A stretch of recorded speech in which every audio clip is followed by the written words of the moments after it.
இதேம்மா என்னை பிடிச்சிருக்கா. நாங்க அப்படியே வியந்து போயிருக்கோம்ப்பா. என் பிள்ளை எவ்வளவு உயரத்துல இருக்கான், எங்களை எவ்வளவு உயரத்துல வச்சிருக்கான். அம்மா ஐயா புள்ளேன்னு பெத்தா இப்படி ஒரு புள்ளைய பெறணுமா? பரம்பரையிலே யாரும் வந்தது இல்லப்பா. பரம்பரைக்கே பெருமைப்பா. ஆமாப்பா.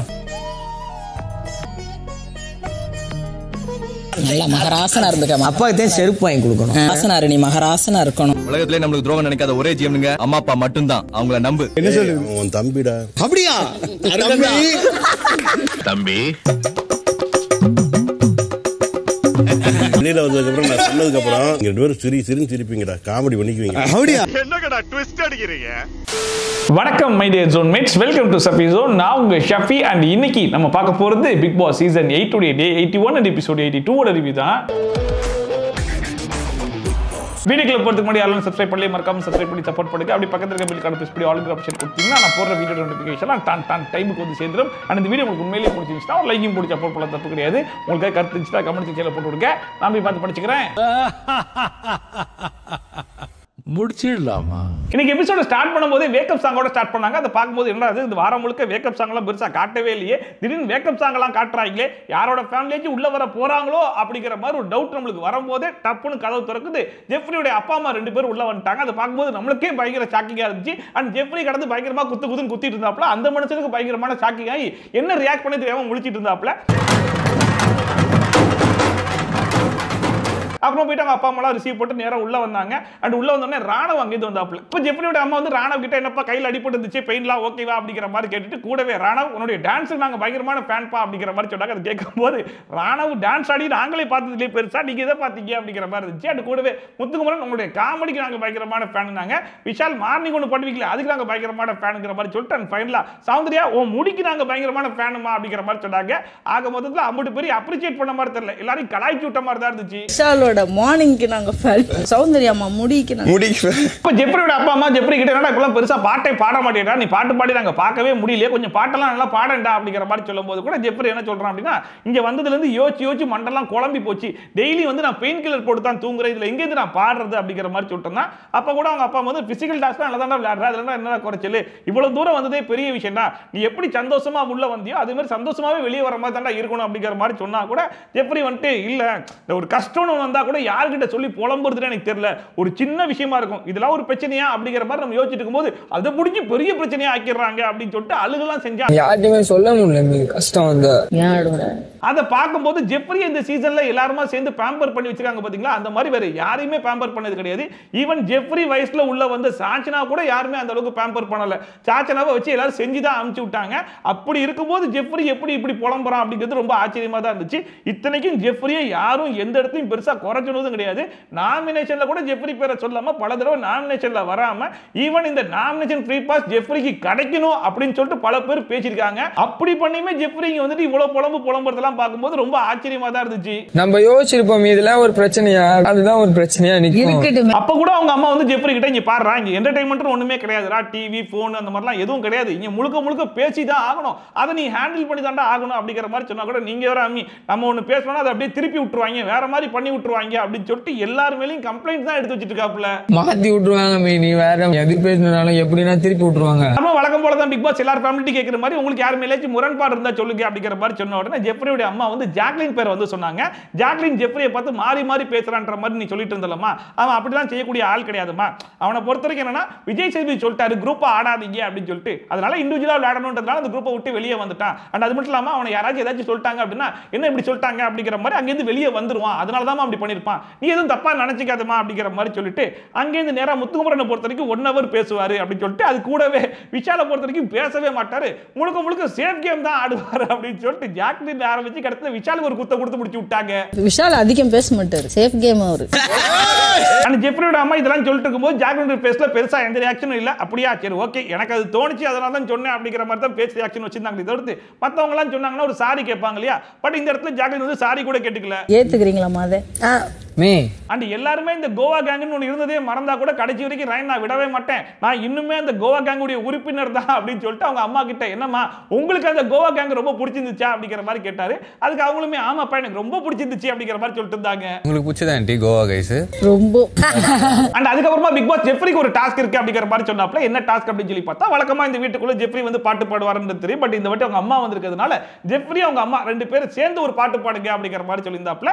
ரெண்டு பேருமே சேர்ந்து ஒரு சூப்பரான பாட்டு ஒன்று பாடினாங்க. அண்ட் அந்த சாங்கை பாடி முடிச்சதுக்கு அப்புறமா ஜெஃப்ரி வந்து எங்க அப்பா அம்மாட்ட சில விஷயங்கள் வந்து ஷேர் பண்ணணும் அப்படிங்கிற மாதிரி சொன்னார். என்ன விஷயம் அப்படின்னு சொல்லி பார்த்தா இதுக்கு முன்னாடி வரைக்கும் எங்களுக்கு நிறைய கடன் இருந்துச்சு, அந்த கடனை பார்த்து பயந்து பயந்து நாங்கள் ஓடிக்கிட்டே இருந்தோம், அந்த ஓடுனதெல்லாம் போதும், இதுக்கப்புறம் நம்மளுக்கு கடன் பிரச்சனைலாம் எதுவுமே இருக்காது, இதுக்கப்புறம் எல்லாத்தையும் தைரியமா நம்ம ஃபேஸ் பண்ணுவோம், முன்னேறி மட்டுமே போவோம், பின்னாடி திரும்பி நம்ம எதையும் பார்க்கவே வேணாம் அப்படிங்கிற மாதிரி ரொம்ப பாசிட்டிவா பேசிட்டு இருந்தாப்ல. எல்லாமே எல்லாத்துக்கும் ஃபேஸ் பண்ணலாம், இனிமே யாரை பார்த்தும் போயிடுவானா எதுக்கும் போயிடுவானா. அண்ட் ஃபைனலா பிக் பாஸ் ஜெஃப்ரி ஃபேமிலியோட டைம் வந்து முடிஞ்சு போச்சு. இப்போ அவங்க மெயின் டோர் வழியா வெளியே வரலாம் அப்படிங்கிற மாதிரி அனௌன்ஸ்மெண்ட் பண்ணிட்டாப்ல.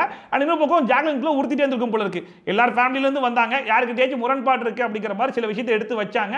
அதுக்கு அவங்க ஒரு ஃபார்மாலிட்டிக்கு சரி ஓகே சாரி அப்படிங்கிற மாதிரி சொல்லிட்டாங்க. பட் நம்ம மட்டும் பெருசா எதுவுமே ரியாக்ட் பண்ணிக்கலையா அப்படிங்கிற மாதிரி யோசிச்சுட்டு அவங்க வெளியே போறதுக்கு முன்னாடி சாரி மன தப்பா பேசியிருந்தா சாரி அப்படிங்கிற மாதிரி ஜாக்லின் போயிட்டு ஜெஃப்ரி அம்மா கிட்ட ஒரு சாரின்னு சொல்லிட்டாங்க. கவலைப்படாதீங்க, சாரி.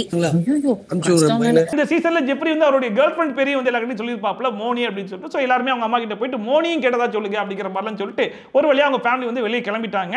அவங்க கிளம்பின உடனே அருணுக்கு வந்து பிக் பாஸ் கிட்ட ஒரு அனௌன்ஸ்மெண்ட் வருது, இந்த வாட்டி உங்க அப்பா அம்மா வர முடியல, சில தவிர்க்க முடியாத காரணத்தினால், அதனால வீடியோ கால்ல கனெக்ட் ஆவாங்க, நீங்க கன்ஃபெஷன் ரூமுக்கு வாங்க அப்படிங்கிற மாதிரி பிக் பாஸ் கூப்பிட்ட உடனே அருணுக்கு குப்புன்னு வேத்துருச்சு.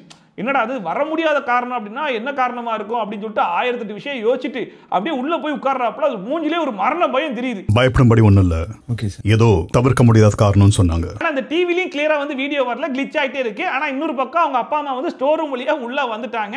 அண்ட் அவங்க ரெண்டு பேரையும் கூட்டு போயிட்டு கண்டஸ்டன்ஸ்லாம் பெட்ரூம்ல ஒளிச்சு வச்சுட்டாங்க. பிக் பாஸ் வந்து இவர்கிட்ட பிராங்க் பண்றாரு, இல்ல வீடியோ கால் கனெக்ட் ஆகல, ஏதோ கனெக்டிவிட்டி இஷ்யூ போல இருக்கு, நீங்க போயிட்டு லிவிங் ஏரியால வெயிட் பண்ணுங்க, நாங்க மறுபடியும் கூப்பிடுறோம் அப்படிங்கிற மாதிரி கூப்பிட்டு அனுப்பிச்சு விட்டாப்ல. அண்ட் அரும்பு ஒரு பயத்தோட கன்ஃபெஷன் நம்ம விட்டு வெளியே வந்து என்னாச்சோ ஏதாச்சும் தெரியலையே, ஏன் வீடியோ கால்ல வராங்க, ஏன் நேர்ல வரல அப்படிங்கிற 1008 விஷயத்தை மண்டையில போட்டு குழப்பிக்கிட்டு வந்தாப்ல. அண்ட் எல்லாரும் சேர்ந்து பிராங்க் பண்ணிட்டு இருக்காங்க. சரி ஓகே விட்றா மச்சி பாத்துக்கலாம் அப்படிங்கிற மாதிரி சமாதானப்படுத்திட்டு இருந்தாங்க. முழுக்க அப்படி சுத்தி நின்ட்டாங்க. அப்புறம் ஒரு ஸ்டேஜுக்கு மேல எல்லாரும் அப்படி விரிஞ்சு வரும்போது பார்த்தா ஆப்போசிட்ல அவங்க அப்பா அம்மா நின்று இருக்கும்போது அவருக்கு அப்படியே என்ன ரியாக்ட் பண்ணவே தெரியல. நேரா போயிட்டு காலில் விழுந்து ஆசீர்வாதம் வாங்கினாப்ல மனுஷன். அந்த அருண் தான் பயங்கர எமோஷனலா கேரக்டர், அவர் தான் கதறி கதறி அழுவாருன்னு சொல்லி பார்த்தா ஒரு மாதத்துக்கு அவங்க அப்பா அம்மா பயங்கரமா எமோஷனலாகி அழுக ஆரம்பிச்சிட்டாங்க. அண்ட் அதுக்கப்புறமா அருண் அவங்க அப்பா அம்மா 3 பேர் தனியா போய் உட்காந்து பேசிட்டு இருக்கும்போது அருண் பண்ண நெகட்டிவான விஷயமோ இல்ல அருண் தப்பா பண்ண விஷயத்தையோ எதுவுமே எடுத்து பெருசா சொல்லவே கிடையாது. ஆல்ரெடி அருண் இந்த ஷோல பயங்கரமா அடி மிதிலாம் வாங்கி கிடந்தாப்புல. இதுல வர வெளியிருந்து வந்த ஃபேமிலி மெம்பர்ஸும் போட்டு மிதின்னு மீச்சு விட்டு போயிட்டாங்க. ஆல்ரெடி உடஞ்சு போய் கிடக்கிற மனுஷன் கிட்ட போயிட்டு இதெல்லாம் கொஞ்சம் மாத்திக்கப்பா அதெல்லாம் கொஞ்சம் மாத்திக்கப்பான்னு சொன்னா இன்னும் உடஞ்சு போயிடுவான்னு சொல்லி யோசிச்சாங்களா என்னவோ தெரியல. அருண் பண்ண பாசிட்டிவான விஷயங்களை மட்டுமே எடுத்து ஹைலைட் பண்ணி சொன்னாங்க. அதாவது இந்த வீட்டில் நீ பண்ண கேப்டன்சி மாதிரி வேற யாருமே பண்ணடா, சூப்பரா பண்ண, செம்மையா பண்ண, வெளியே எல்லாருமே பயங்கர ப்ரௌடா வந்து ஃபீல் பண்ணாங்க. அண்ட் நீ ரொம்ப ஸ்ட்ராங்கான பிளேயரா, நீலாம் உடஞ்சே போக கூடாது, ரொம்ப ஹியூமானிட்டி இருக்கக்கூடிய ஆளே நீ தான், இந்த வீட்டில் யாருக்கு எப்போ வந்து இன்ஜுரி ஆனாலும் நீ தான் முதல்ல போய் பார்க்குற, அது வெளியெல்லாம் எப்படி பாசிட்டிவா போச்சு தெரியுமா அப்படின்னு சொல்லிட்டு அருண் என்னென்ன பாசிட்டிவான விஷயங்கள்லாம் வந்து பண்ணாப்புல எல்லாத்தையுமே புகழ்ந்து சொன்னாப்புல. குறிப்பா இந்த வைஸ் பிரின்சிபால் சொல்லிட்டு ஒரு கேரக்டர் ஒன்று பண்ண பார்த்தியா, அதெல்லாம் பின்னி படல் எடுத்துட்ட, அதுக்கு என்ன கேரக்டர் கொடுக்கணுமோ அந்த கேரக்டர் சிறப்பா பண்ண, நீ வந்து இது உடஞ்சி மட்டும் போகாத, முழுக்க முழுக்க ஸ்ட்ராங்கா விளையாடு, கண்டிப்பா நீ டைட்டில் வின் பண்றதுக்கே வாய்ப்பு இருக்கு அப்படிங்கிற அளவுக்கு முடிஞ்ச அளவுக்கு மோட்டிவேட் பண்ணாங்க. உங்களுடைய இந்த வைஸ் பிரின்சிபல் வாஸ் ஃபேண்டாஸ்டிக். அது அண்ட் ஃபைனலா அருணுடைய அப்பா வந்து அருண் கிட்ட இந்த வீட்டில் இருக்கிற எல்லாருமே எனக்கு பிடிக்கும்டா, யாருக்கிட்டையும் எந்த விதமான வருத்தமும் இல்லடா அப்படிங்கிற மாதிரி சொன்ன உடனே அருண் ஆமா அதுதான் நானும் சொல்லணும்னு வந்தேன். இப்போ பிக் பாஸ் கொஞ்ச நேரத்தில் முரண்பாடு இருக்கான்னு சொல்லி கேட்பாப்புல, முரண்பாடு தான் இல்லை அப்படின்னு சொல்லிட்டு எல்லாருக்கிட்டையும் பாசிட்டிவாவே சொல்லி விட்டுருங்க அப்படிங்கிற மாதிரி சொன்னாப்புல. ஆனா அப்பவே அவங்க அப்பா வந்து சொல்லிட்டாரு, இல்ல ஒரு சில விஷயத்தை அண்டர்லைன் பண்ணி காமிச்சு தான் ஆகணும், அதை சொல்லி தான் ஆகணும் அப்படிங்கிற மாதிரி சொல்லிட்டாப்புல. அப்பவே சரி ஓகே யாரை பத்தி ஏதோ சொல்ல போறான்றது அங்கேயே உறுதியாகி போச்சு. யாராவது முரண் இருந்தா சொல்லுங்கன்னு சொல்லுவாங்க, பாசிட்டிவா எல்லாரும் பத்தி ஒரு சில விஷயங்கள் நம்ம கோடிட்டு காட்டுறதுல தப்பு இல்ல. ஆமா பிக் பாஸ் இந்த வீட்டுக்குள்ள உங்களுக்கு யாருமே முரண்பாடு இருக்கா அப்படிங்கிற மாதிரி கேட்டுக்கிட்டு இருக்கும் போதே முத்துமோட ரியாக்ஷன் பயங்கரமா இருந்துச்சு அப்படின்னு சொல்லிட்டு அதை பார்க்கும்போது சரி ரைட் கன்ஃபார்மா நம்ம பேர் தான் சொல்ல போறோம், ஏன்னா இந்த வீட்டுக்குள்ள அருண் பிரசாத் கிட்ட நம்ம போட்ட அளவுக்கு வேற ஒன்றும் சண்டையே போடலையே அப்படிங்கிற மாதிரி அவரே கன்ஃபார்ம் பண்ணிட்டாப்ல. அண்ட் கூடவே அவங்க அப்பா சரி சொல்லிடலாம் அப்படிங்கிற மாதிரி சொன்ன உடனே சரி ரைட் நம்ம பேர் தான் அப்படிங்கிற மாதிரி மனுஷன் ப்ரிப்பேர் ஆகி உட்கார்ந்துட்டு இருக்கும்போது அருண் பிரசாத் அப்பா வந்து ஒரு மாறுதலுக்கு மஞ்சரி பேர்ல இருந்து ஆரம்பிச்சாப்ல. மஞ்சளுடைய ஃபேமிலி உள்ள வந்திருக்கும் போது என் பையன் ரொம்ப கேஷுவலா ஃபன்னா சொன்னா அந்த பொம்மையை கழுத்து போட்டலாம் அப்படின்னு சொல்லிட்டு அது பெரிய விஷயம் மாதிரி பேசினாங்க.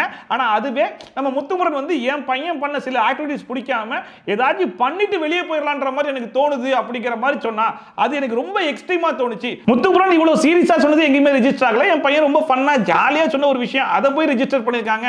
சோ முத்துக்குமரன் சொன்னதோட கம்பேர் பண்ணி பார்க்கும்போது என் பையன் சொன்னதுல எனக்கு தப்பாவே தோணல அப்படிங்கிற மாதிரி சொல்லிட்டு இருந்தாப்ல. அதை பார்க்கும்போது சரி ரைட், அதாவது நம்ம பையனை பத்தி ஏதாச்சும் ஒன்று சொல்லிட்டாங்க அப்படின்னா நம்மளுக்கு கோவம் வரதான் செய்யும். அதுக்கு வந்து நம்ம ஜஸ்டிஃபிகேஷன் கொடுக்க தான் செய்வோம். சோ என் பையன் ரொம்ப ஃபன்னா ஜாலியா தான் அதை சொன்னா, நீ ஒன்னும் அதை பெருசா எடுத்துக்காதமா, உங்க ஃபேமிலி அவ்வளவு பெருசா எடுத்துக்க வேண்டிய அவசியம் கிடையாது. ஏன்னா அந்த ஃபுட்டேஜை நானும் பார்த்தேன், ரொம்ப ஜாலியா ஃபன்னா தான் இருந்துச்சு அப்படிங்கிற மாதிரி கேஷுவலா சொல்லி முடிச்சிருக்கலாம். ஆனா சம்பந்தமே இல்லாம இந்த இடத்துல ஒரு கம்பாரிசன் கொண்டு வரேன்.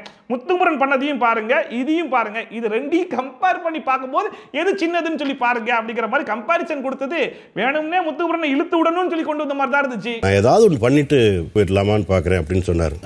அது உச்சம் நான் நினைக்கிறேன். அண்ட் குறிப்பா அருணுடைய அப்பா முத்துக்குமரன் சொன்ன இந்த விஷயத்தை எதுக்காக எடுத்து வந்தார் அப்படின்னு சொல்லி பாத்தீங்கன்னா, இந்த விஷயம் அருண் சம்பந்தப்பட்டது. அண்ட் கூடவே இந்த விஷயத்தை அவர் யாருக்கிட்ட ஷேர் பண்ணிருப்பாருன்னு சொல்லி பாத்தீங்கன்னா அவர் மஞ்சரி கிட்ட தான் ஷேர் பண்ணிருப்பாரு. அம்மா இந்த அருண் சேர்ந்து வீட்டுல வாங்கின மிகப்பெரிய அடி என்ன அப்படின்னு சொல்லி பாத்தீங்கன்னா, அந்த ஸ்கில்டு ஓரியன்டட் லேபர் ஓரியன்டட் நான் வந்து கருத்து சொல்றேன் அப்படின்னு சொல்லி ஒரு கருத்து ஒன்று சொல்லி அதை பயங்கர ஸ்ட்ராங்கா வேற சொல்லி நல்லா ஊம குத்தா வாங்கினார் இல்லையா. வீக்கெண்ட் எபிசோட விஜய் சேதுபதி எந்த அளவுக்கு வச்சு செய்ய முடியுமோ சிறப்பா வச்சு செஞ்சு விட்டாப்ல. அதுக்கப்புறமும் உட்காந்து அடம்பிடிப்பேன்னு சொல்லி அடம்பிடிச்சு அதுக்கும் வச்சு செஞ்சு விட்டு ஒரு வாரம் ஃபுல்லா ஆஃப் ஆயிட்டார்ல. இப்போ அவங்க அப்பா அதுக்கு சப்போர்ட் பண்ணணும், பட் ஆனால் டைரக்டா சப்போர்ட் பண்ண முடியாது.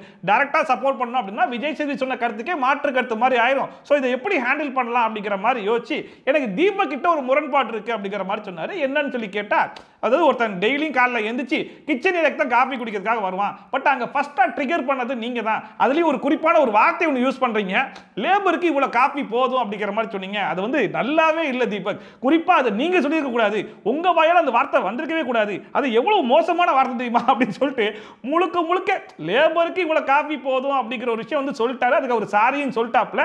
பட் அந்த விஷயத்தை மட்டுமே அவங்க அப்பா எடுத்து பயங்கரமா ஹைலைட் பண்ணி நீங்க அப்படி பேசிட்டீங்க பாத்தீங்களா, அதனால வளர்ந்து தான் அருண் அப்படி சொல்லிட்டானே தவிர்த்து மத்தபடி அருண் மேல எந்த தப்பு இல்ல அப்படிங்கிற மாதிரி அதுக்குமே ஜஸ்டிஃபை பண்ணிட்டு இருந்தாப்ல. அதை பார்க்கும்போது அந்த ஒரு இடத்துல மட்டும் தான் தீபக் தப்பா பேசினாரு. அதையுமே உடனே உணர்ந்து அவன் நான் பேசுனது தப்பு தான், லேபருக்கு இவ்வளவு போதும் அப்படிங்கிற வார்த்தை நான் சொல்லிக்க கூடாது அப்படிங்கிற மாதிரி சொல்லி அப்பவே சாரியும் கேட்டாப்ல.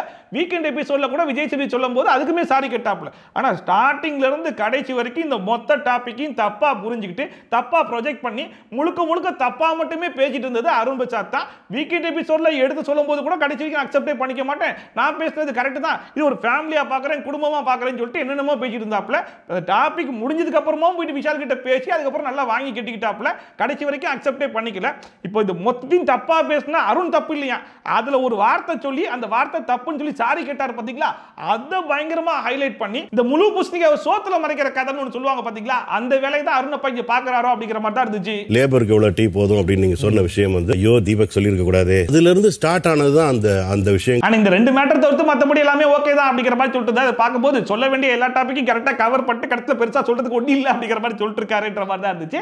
அண்ட் அதுக்கப்புறமா ஜெஃப்ரி வந்து ஹார்ட்லி குயின் டாபிக்கை எடுக்கும்போது அவங்க அப்பாவுமே என் பையன் எது கேட்டாலும் நான் எஸ் தான் சொல்லுவேன், அதனால தான் அர்ச்சனா கூட நான் வந்து கிரீன் பிளாக் காமிச்சிட்டேன் அப்படிங்கிற மாதிரி சொல்லிட்டு இருந்தாரு.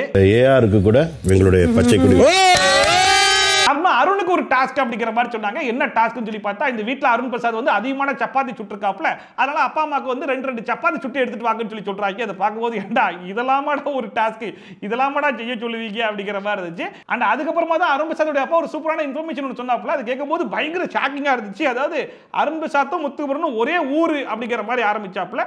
அதுக்கப்புறம் அப்படி இப்படி சுத்தி பார்த்தா ரிலேட்டிவ் மாதிரி தான் வருது அப்படிங்கிற மாதிரி சொன்னாப்ல. அண்ட் அதுக்கப்புறமா முத்துக்குமரன் ரிலேட்டிவ் இருந்து எனக்கு ஃபோன் கால் வந்துச்சு, அப்புறமா தான் கன்ஃபார்ம் பண்ண அருண் பிரசாத்தும் முத்துக்குமரனும் அண்ணன் தம்பி அப்படிங்கிற மாதிரி சொல்லிட்டாரு. என்னது ரெண்டு பேரும் அண்ணன் தம்பியா? ஆமா, அருண் பிரசாத்துக்கு வந்து முத்துக்குமரன் தம்பி, முத்துக்குமரனுக்கு அருண் பிரசாத் அண்ணன், ரெண்டு பேரும் அங்காளி பங்காளி, இது தெரியாம ரெண்டு பேரும் சண்டை போட்டு இருக்கீங்களா அப்படிங்கிற மாதிரி சொல்லி விட்டாப்ல. அதை பார்க்கும்போது என்னங்க புதுசா சொல்றீங்களே, இதெல்லாம் நம்புற மாதிரியே இல்லையே அப்படிங்கிற மாதிரி தான் இருந்துச்சு. அண்ட் இதெல்லாம் நீங்க வெளிய வந்து பார்க்கும்போது சிரிப்பீங்கடா அப்படிங்கிற மாதிரி சொல்லி விட்டாப்ல. அருண் பிரசாத் வந்து முத்துக்குமரனுக்கு முத்தம் கொடுக்கறது என்ன, ரெண்டு பேரும் கொஞ்சிறது என்னன்னு, எப்பா இதுக்கு முன்னாடி வரைக்கும் ரெண்டு பேரும் பகையா சுத்திட்டு இருந்தீங்க, இப்ப திடீர்னு பூரா அண்ணன் தம்பி ஆயிட்டீங்க மாதிரி தான் இருந்துச்சு. தம்பிடா அப்படியா? இப்ப இவங்க சொல்றதெல்லாம் உண்மைதானா, இதெல்லாம் நம்பலாமா, இல்ல இதுவுமே அருண் பிரசாத்தை ஜெயிக்க வைக்கிறதுக்காக போடக்கூடிய ஸ்ட்ராட்டஜியான்னு சொல்லிட்டு பயங்கரமான கன்ஃபியூஷன்லாம் வந்துட்டு இருந்துச்சு. அது ஒரு பக்கம் இருக்கும்போது இன்னொரு பக்கம் இந்த விஷாலுடைய அப்பா வந்து கடைசியில் அருண் பிரசாத் ஒரு அடி அடிச்சிருப்பார் இல்லையா, எப்பா ரெண்டு பேரும் பயங்கர க்ளோஸ் ஃப்ரெண்ட்ஸா இருந்தீங்க, போட்டது ஒத்த சண்டை, அதுலயும் உங்க அப்பா என் பையனை போட்டு அடிச்சுட்டு போயிட்டாரப்பா அப்படின்னு சொல்லிட்டு அதையும் சேர்த்தே கவர் பண்ணிட்டாரு. போற போக்குல ஒரு தொட்டு கொட்டிட்டு போயிட்டாரு. அண்ட் ஃபைனலா போட்டோ செஷன்ஸ்லாம் முடிச்சிட்டு சரிப்பா நாங்க கிளம்புறோம் போறோம் அப்படின்னு சொல்லிட்டு அருண் பிரசாத் ஃபேமிலி வந்து வெளியே கிளம்புனாங்க. அப்ப கூட அருண் பிரசாத் அர்ச்சனாவை கேட்டதா சொல்லுங்க அப்படிங்கிற மாதிரி சொல்லிட்டு இருந்தாப்ல. அர்ச்சனாவையும் கேட்டதா. அண்ட் நாளைக்கு வேற அர்ச்சனா உள்ள வர போறாங்க அப்படிங்கிற நியூஸ் வேற வந்திருக்கு. நாளைக்கு ப்ரோமோலயே வந்தாலும் ஆச்சரியப்படுறதுக்கு இல்ல. சோ அர்ச்சனா உள்ள வந்ததுக்கு அப்புறம் என்னென்னலாம் ஆக போகுது அப்படிங்கறத பொறுத்து இருந்தா பார்க்கணும். ஏன்னா ஆல்ரெடி அர்ச்சனாவுடைய டாபிக் உள்ள டிஸ்கஸ் செய்யப்பட்டிருக்கு. அதுவும் அங்காளி பங்காளிகளால டிஸ்கஸ் செய்யப்பட்டிருக்கு. அருண் பிரசாத் தம்பி முத்துமுருகன் வந்து அருண் பிரசாத் கிட்ட போன சீசன் ஒருத்தங்களை பேசி தானே ஜெயிச்சாங்க அப்படிங்கிற மாதிரிலாம் சொல்லியிருக்காங்க. அதை வந்து அர்ச்சனா உள்ள வந்து கேட்க போறாங்களா. அண்ட் வந்து வெளியே அவங்க ஒரு வீடியோ போட்டிருந்தாங்க. இந்த ஸ்கில்டு ஓரியன்டட் லேபர் ஓரியன்டட் வந்து கரெக்டாக தான் அருண் பிரசாத் பேசினாப்ல. அதுல எந்த தப்பும் கிடையாது. அருண் பிரசாத் பேசினது லாஜிக் இருக்குல்ல அப்படிங்கிற மாதிரி கேட்டிருந்தாங்க. அதுல ஊர்ல இருக்க பையன் எல்லாருமே சேர்ந்து கழுவி ஊத்திருந்தாங்க அர்ச்சனாவை. அந்த டாபிக்கை மறுபடியும் உள்ள வந்து பேச போறாங்களா இல்லையா அப்படிங்கிறது நம்ம பொறுத்து இருந்தா பார்க்கணும். சாப்பாடோட குவாண்டிட்டியும் கம்மி தான் அப்படின்றது அருணோட பாயிண்டா இருந்தது. அண்ட் இந்த ஃபேமிலி ரவுண்ட் ஆரம்பிச்ச நேரத்துல இருந்து இப்ப வரைக்கும் ஜாக்லின் தான் எப்ப எங்க ஃபேமிலி வரும் எப்ப எங்க ஃபேமிலி வரும் சொல்லிட்டு ரொம்பவே ஏங்கிட்டு இருந்தாங்க இல்லையா. இப்போ ஒரு வழியா ஜாக்லினோட ஃபேமிலி வந்து உள்ள அனுப்பிச்சிட்டாங்க. ஜாக்லினோட அம்மா, ஜாக்லினோட ஃப்ரெண்டு அண்ட் ஜாக்லின் கேமரா கிட்ட போய் சொன்னாங்க பாத்தீங்களா, அந்த ஸ்பெஷல் பாய் ஃப்ரெண்டு அவரும் சேர்த்தே உள்ள வந்திருந்தாப்ல. அவருக்கு வந்து கிறிஸ்மஸ் தாத்தா கெட்டப்லாம் போட்டு சைட்ல நிக்க வச்சிருந்தாங்க. அப்பவே கண்டுபிடிச்சாங்க யாரோ ஒருத்தர் நிக்கிறான் அப்படின்னு சொல்லிட்டு. அண்ட் கதவு திறந்து விட்டோன்னே ஜாக்லின் ஓடி போய் பயங்கரமா கதறி அழுக ஆரம்பிச்சிட்டாங்க. அண்ட் சொல்லுமா ஏதாச்சும் வெளியே தப்பா போயிருச்சா, வெளியே ஏதாச்சும் நெகட்டிவா போயிருச்சா, சொல்லுமான்னு சொல்லிட்டு பயங்கரமா கேட்டிருந்தாங்க. ஏமா இப்பதாமா உள்ளே வந்திருக்காங்க, அதுக்குள்ள ஏமா போட்டு உசுரை எடுக்கிற, கொஞ்சம் கேப் விடுமா அப்படிங்கிற மாதிரியே இருந்துச்சு. அண்ட் இன்னொரு பக்கம் அவங்க பாய் ஃப்ரெண்டை பார்த்த உடனே எப்படா வந்த அப்படிங்கிற மாதிரி கேட்பாங்கன்னு சொல்லி பார்த்தா எதுக்குடா வந்தேன்னு சொல்லி கேட்டு இருக்காங்க. அண்ட் அப்ப வரைக்குமே ஒருவேளை இவர் தான் அந்த ஸ்பெஷல் ஃப்ரெண்டா இருப்பாரோ அப்படிங்கிற டவுட் தான் இருந்துச்சு. அதுக்கப்புறமா தான் அவரே கன்ஃபார்ம் பண்ணாப்ல, நீ தானே கேமரா கிட்ட வந்து என் ஃப்ரெண்டு கிட்ட சொல்லுங்க தெரியும் அப்படிங்கிற மாதிரிலாம் சொன்னேன், அவங்க சொல்லி தான் நான் உள்ள வந்தேன் அப்படிங்கிற மாதிரி சொன்னாப்லையா. அப்பதான் சரி ரைட் இவர் தான் ஜாக்லினுடைய பாய் ஃப்ரெண்ட் அப்படிங்கிறத கன்ஃபார்மே பண்ணோம். ஜாக்லினோட அந்த ஸ்பெஷல் ஃப்ரெண்டுடைய பேர் வந்து யுவராஜ் அப்படிங்கிறதுனால பேரை டைரக்டா சொல்ல வேணாம், அவர் வந்து ஒரு கிரிக்கெட்டர் அப்படிங்கிற மாதிரி சொல்லி வச்சிருப்பாங்க போல இருக்கு. அது தீபக் உண்மையை நம்பிட்டு ஓ அப்படியா ஒரு ஐபிஎல் ஆடி இருக்காரா, ஐசிசி இருக்காரா, வேர்ல்டு கப் இருக்காரான்னு சொல்லிட்டு கேட்டிருக்காப்ல. அப்போ ஜாக்லின் போயிட்டு அண்ணா அப்படிலாம் கிடையாதுண்ணா, யுவராஜ் பேரை சொல்றதுக்காக தானே நாங்க கிரிக்கெட்டர்னு சொல்லிட்டு சும்மா சொன்னோம் அப்படிங்கிற மாதிரி சொல்லிட்டு இருந்தாங்க. ஜெப்ரி ஒரு பக்கம் எப்படி புலம்பிட்டு இருந்தானோ அதை விட டபுள் மடங்கு ஜாக்லின் போயிட்டு அவங்க ஃபேமிலி கிட்ட புலம்பிட்டு இருந்தாங்க. அதாவது முழுக்க என்கிட்ட நெகட்டிவ் சொல்லிட்டு என்ன ஃபுல்லா நெகட்டிவாவே சொல்லிட்டுருக்காங்க. அதனால தான் வெளியும் பயங்கர நெகட்டிவா இருக்குமோ, அந்த நெகட்டிவிட்டி வந்து என் ஃபேமிலிக்கும் வந்திருக்குமோன்ற மாதிரி பயப்படுறேன். அந்த மாதிரிலாம் ஏதாச்சும் இருக்கா அப்படிங்கிற மாதிரி மறுபடியும் கேட்கும்போது அந்த மாதிரிலாம் எதுவுமே இல்லமா அப்படிங்கிற மாதிரி கன்ஃபார்ம் பண்ணிட்டு அண்ட் அவங்க அம்மா வந்து சூப்பரான இன்ஃபர்மேஷன்ஸ்லாம் வந்து கொடுத்தாங்க ஜாக்லினுக்கு. அதாவது நீ வந்து இண்டிவிஜுவலா ப்ளே பண்ணு, சில டாஸ்க்லாம் எதுக்கு விளையாட மாட்டேன்ற மாதிரி சொல்ற, இந்த டெவில் டாஸ்க்லாம் நீ விளையாட மாட்டேன்னு சொன்னால எதுக்குன்னு சொல்லி கேட்கும்போது எனக்கு விளையாட வரலமா அப்படின்னு சொல்லிட்டு அதே விஷயத்தை இங்கேயும் சொல்லும்போது அந்த மாதிரிலாம் சொல்லக்கூடாது, அப்ப டாஸ்க் கொடுக்குறாங்கல்ல அவங்களுக்குலாம் என்ன மரியாதை அப்படிங்கிற மாதிரி கேட்டிருந்தாங்க. அண்ட் அப்பயுமே 12 வாரம் தொடர்ந்து என்ன நாமினேஷன்லேயே போட்டுருக்காங்க, எனக்கு மென்டலா டார்ச்சர் கொடுக்குறாங்க, எனக்கு ஒரு மாதிரி இருக்கு அப்படின்னு சொல்லிட்டு பயங்கரமா புலம்பிட்டு இருந்தாங்க. அப்ப கூட அதை பாசிட்டிவா தான் எடுத்துக்கோ, இது வரைக்கும் எந்த சீசன்லயும் யாருமே ஃபுல்லா வந்து நாமினேட்டே ஆகல, நீ மட்டும் தான் ஆயிட்டு இருக்க, ஒவ்வொரு வாட்டி நீ சேவ் ஆகுற, அப்ப நீ எவ்வளவு ஸ்ட்ராங் பிளேயரா இருக்க பாரு அப்படின்னு சொல்லிட்டு அவங்க ஃப்ரெண்ட்ஸும் சரி அவங்க அம்மாவும் சரி முடிஞ்ச அளவுக்கு வந்து ஜாக்லின் வந்து பாசிட்டிவா மோட்டிவேட் பண்ணிட்டு இருந்தாங்க. அப்ப பிக் பாஸ் வழக்கம் போல தான் யார் மேலேயும் முரண்பாடு இருந்தா சொல்லுங்க அப்படிங்கிற மாதிரி கேட்ட உடனே ஜாக்லினுடைய ஃப்ரெண்ட் வந்து ஜெப்ரி கிட்ட ஒவ்வொருத்தருக்கும் ஒரு பாயிண்ட் ஆஃப் வியூ இருக்கும், அதை நான் தப்பு சொல்ல மாட்டேன், ஜாக்லினை பொறுத்த வரைக்கும் எப்படி இருப்பான்றது எங்களுக்கு நல்லாவே தெரியும், அவ சந்தேகப்படுற அளவுக்குலாம் இல்ல, உண்மையாவே உன்னை தம்பியா தான் நினைக்கிறா அப்படிங்கிற மாதிரி சுத்தி வளைச்சி வந்துட்டு இருந்தாங்களா. அப்ப ஜாக்லினுடைய அம்மா இங்க பாருப்பா எதுவா இருந்தாலும் மூஞ்சிக்கு நேரா பேசுப்பா, பின்னாடிலாம் போய் பேசாத, மூஞ்சிக்கு நேரா பேசுறது மட்டும் தான் ஜாக்லின் தெரியும், நீ பின்னாடி பேசுறதெல்லாம் நாங்க தான் டிவியில உட்காந்து பார்த்துக்கிட்டு இருக்கோம் அப்படிங்கிற மாதிரி சொன்ன உடனே ஜெப்ரி தெரிஞ்சோ தெரியாம ஏதோ பேசியிருப்போம் போல இருக்கு, பட் நான் வந்து மனசார சாரி கேட்டுறேன் அப்படிங்கிற மாதிரி உடனே சாரியும் கேட்டான். இது பேசுறதா இருந்தாலும் டைரக்டா பேசு, நிறையாம வந்திருக்கலாம், அது ரியலி சாரி ஜாக்.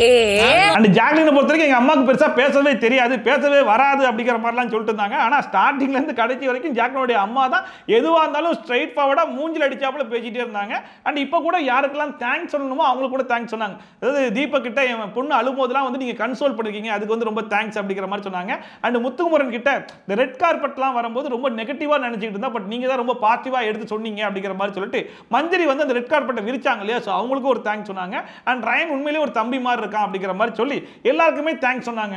ரயன் நீயும் தம்பி போல இருந்து நல்லா பாத்துக்கற, அவ அழும்போதெல்லாம் கூட இருக்க. அண்ட் ஃபைனலா ஜாக்லின் போயிட்டு அவங்க பாய் ஃப்ரெண்ட் கிட்டயும் என்னடா நீ ஏதாச்சும் சொல்றியா அப்படின்னு சொல்லி கேட்டா, அழுக மட்டும் செய்யாத அப்படிங்கிற மாதிரி சொன்னோம். ஜாக்லின் வேற நான் என்னடா பண்றது என்ன பண்றது, எது பண்ணாலும் கண்டென்ட்ன்றாங்க, நான் போயிட்டு ஃப்ரெண்ட்ஸ் நினைச்சு அவங்க கிட்ட ஷேர் பண்ணா அவங்களும் அதை கண்டென்ட்னு சொல்லிடுறாங்க, இப்போ நான் என்ன பண்ணணும், கடைசியா எனக்கு இருக்கிற ஒரே ஆப்ஷன் அழுகிறது மட்டும் தான், அழுதா மட்டும் தான் எனக்கு ரிலீஃப் வரும், அதனாலதான் அழுகிறேன் அப்படிங்கிற மாதிரி சொன்னோன்னே சரி ரைட் கண்டினியூ பண்ணிக்கோ அப்படிங்கிற மாதிரி சொல்லிட்டாப்ல. அண்ட் ஃபைனலா சரி ஓகே நாங்க கிளம்புறோம் அப்படின்னு சொல்லிட்டு எல்லாருக்கும் பாய் சொல்லிட்டு ஜாக்லினுடைய ஃபேமிலி வெளியே கிளம்பின உடனே ஜாக்லினுமே நேரா போயிட்டு ரயன் கிட்ட டேய் நீ பயப்படுற அளவுக்குலாம் ஒண்ணுமே நடக்கலையடா, எதுவுமே சொல்லியடா, நீடா பயந்துட்டு இருந்த அப்படின்னு சொல்லிட்டு ஜாக்லினுடைய ஃபேமிலியும் சௌந்தர்யாவுடைய ஃபேமிலியும் உள்ள வந்து என்ன சொல்ல போறாங்க அப்படிங்கிற மாதிரி ஜாக்லினும் சௌந்தர்யாவும் பயந்ததை விட ரயன் தான் ரொம்ப பயந்துட்டு இருந்தாப்ல. அதுக்கு முக்கியமான காரணம் என்னன்னா ரயனுடைய சிஸ்டர் உள்ள வந்து சொன்ன விஷயங்கள்லாம் அந்த மாதிரி. சோ இவங்களே இவ்வளவு சொல்லிருக்காங்க அப்படின்னா கண்டிப்பா அவங்களோட ஃபேமிலி மெம்பர்ஸ் நம்மளை பத்தி ஏதாச்சும் சொல்லுவாங்களோ அப்படிங்கிற மாதிரி பயந்துட்டு இருந்தாப்ல. ஆனா கடைசி வரைக்கும் ரயனை பத்தி அவங்க ஃபேமிலி மெம்பர்ஸ் எதுவுமே சொல்லிட்டு போல. நீ நினைக்கிற அளவுக்குலாம் ஒண்ணுமே இல்ல. அண்ட் இன்னொரு பக்கம் சௌந்தர்யா அண்ட் தீபக் ரெண்டு பேருமே முத்துமுரனை பத்தி பேசிட்டு இருந்தாங்க. அப்ப சௌந்தர்யா சொன்னாங்க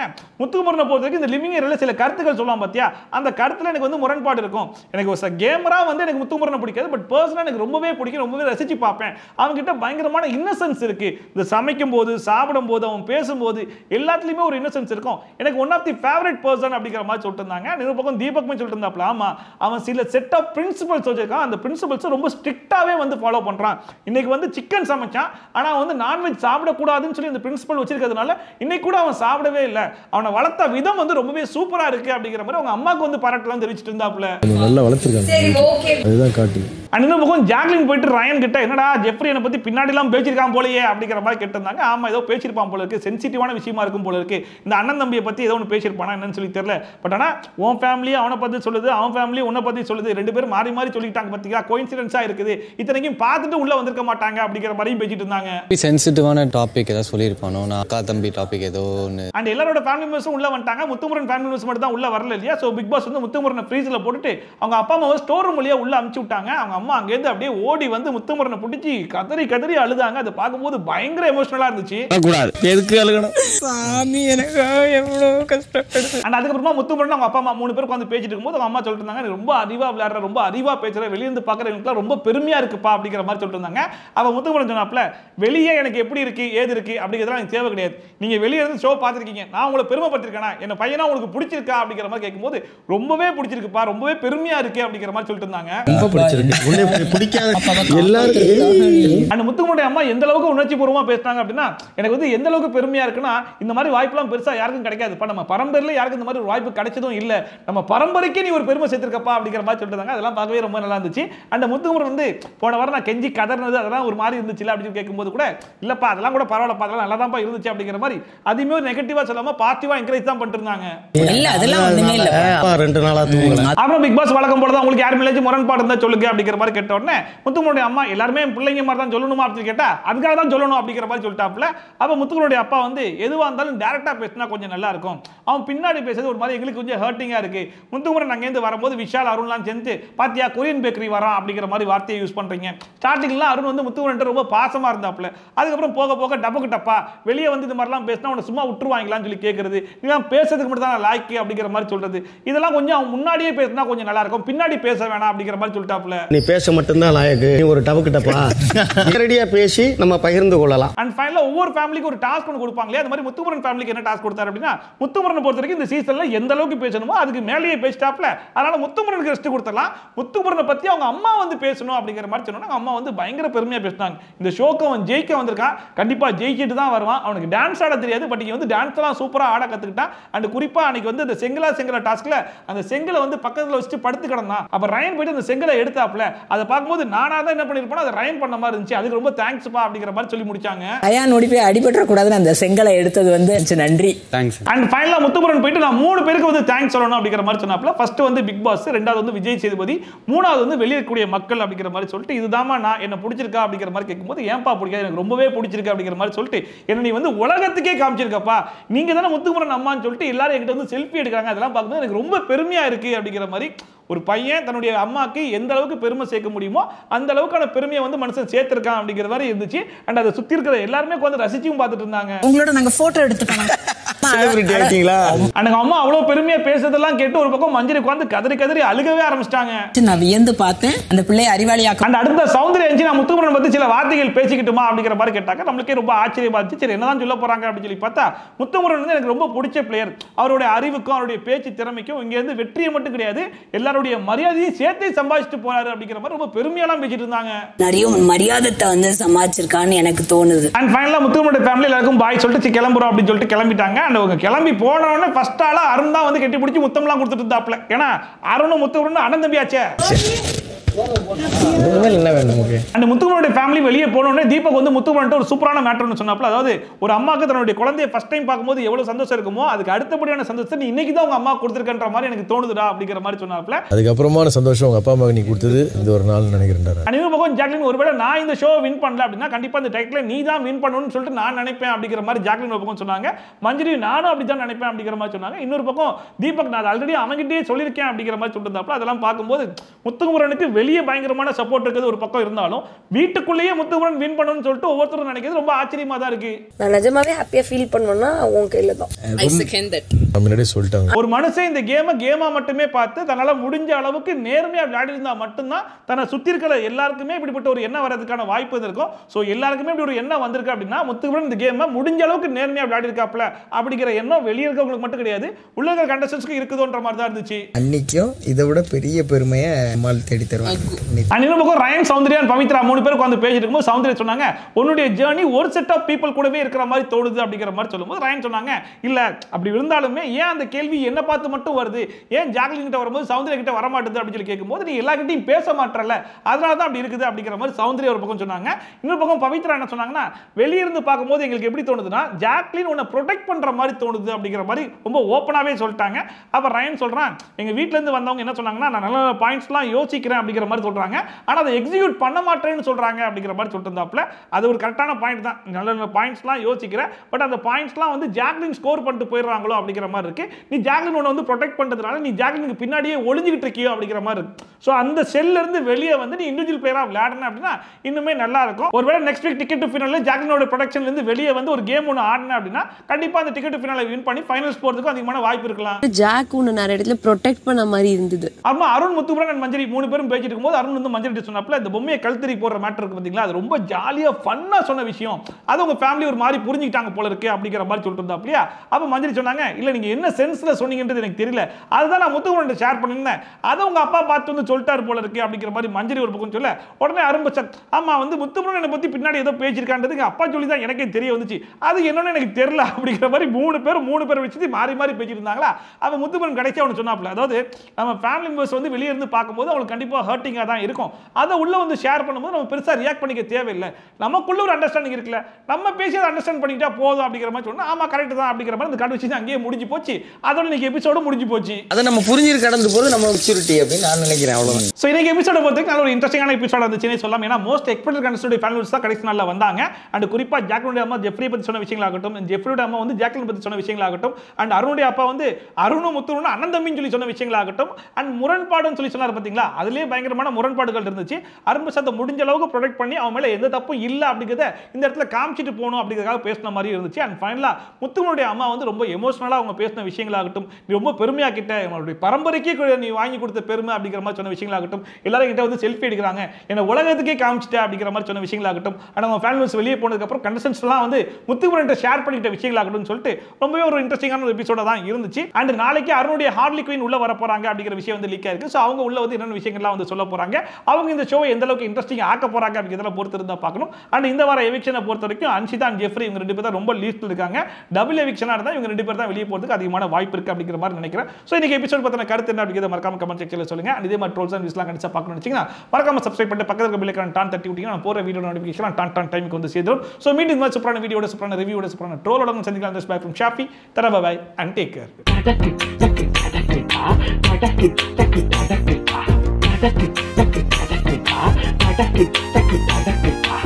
Take